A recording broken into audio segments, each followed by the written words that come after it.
Donald Trump is claiming victory today, as we've been discussing, but he's doing that after saying things that can't be unsaid, after making reckless, cruel, irreversible threats against a, quote, whole civilization, bringing the world to the brink.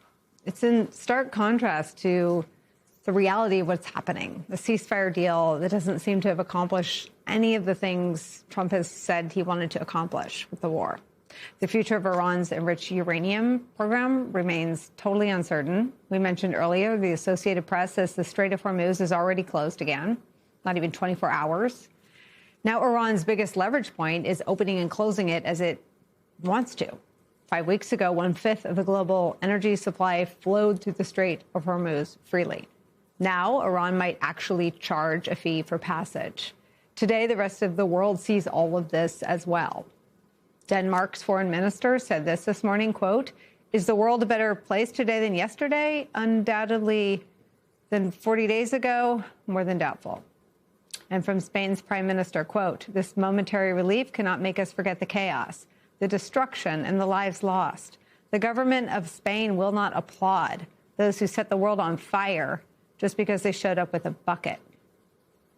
Wow. Joining me now, former Principal Deputy Director of National Intelligence, Sue Gordon. Go Spain. Yeah, I think the president, at 7 o'clock last night, I predicted this outcome, and I think that was a hopeful prediction. So, I mean, we got time, so that's good. But that's about it. The world is decidedly a worse place today.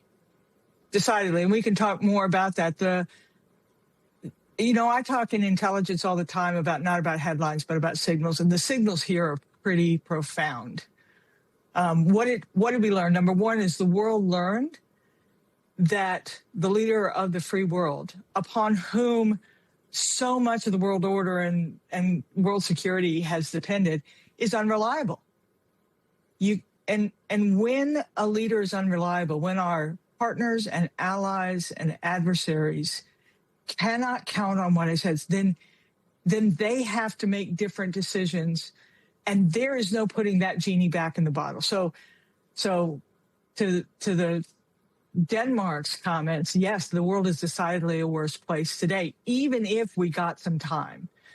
And the immediate risk of escalation is over, but none of the underlying issues have been resolved, as you articulated. And even more than that, Iran has unbelievably gained leverage.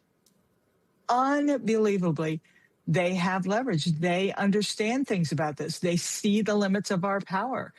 They understand that they have economic leverage.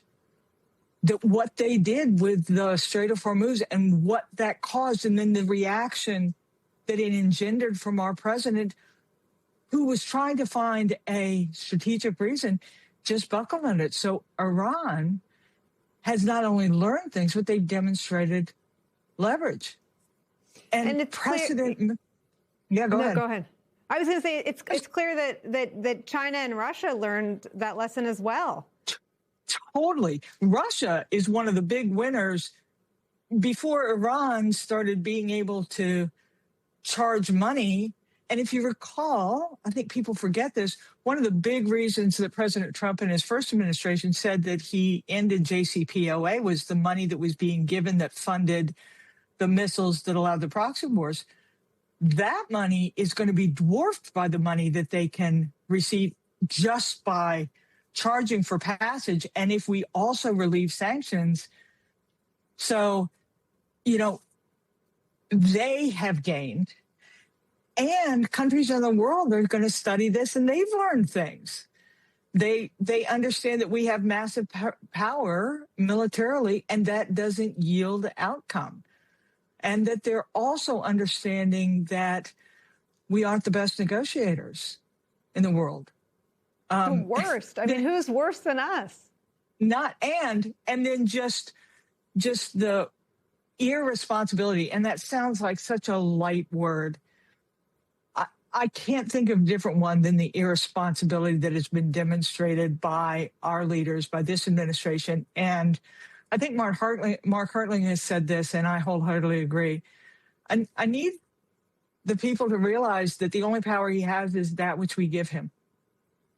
And while it is often comforting to say that he's not my president or that, no, he is. And for a while, people could think, oh, that's just President Trump and that's his style. Those allies and partners, the ones who have already started rewiring and making contingency plans, oh, they'll still talk to us. But look at what they were prepared to do when we did this. You started seeing at Davos with the comments they made.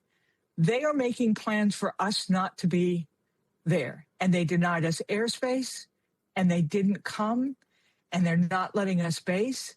And if you want two really good signals here, for Italy's president to deny us, when a minute ago she was kind of a bestie, and for Japan's prime minister, who are always very diplomatic and very careful in their criticism, to make the comments she has, the world has figured out that we are not who we were and they must make other plans. And while everyone will deal with us because we're rich and powerful and we have resources, it will be a transactional relationship that does not give us the strength that we have benefited from and from which the world has benefited, at least for the past 70 some years.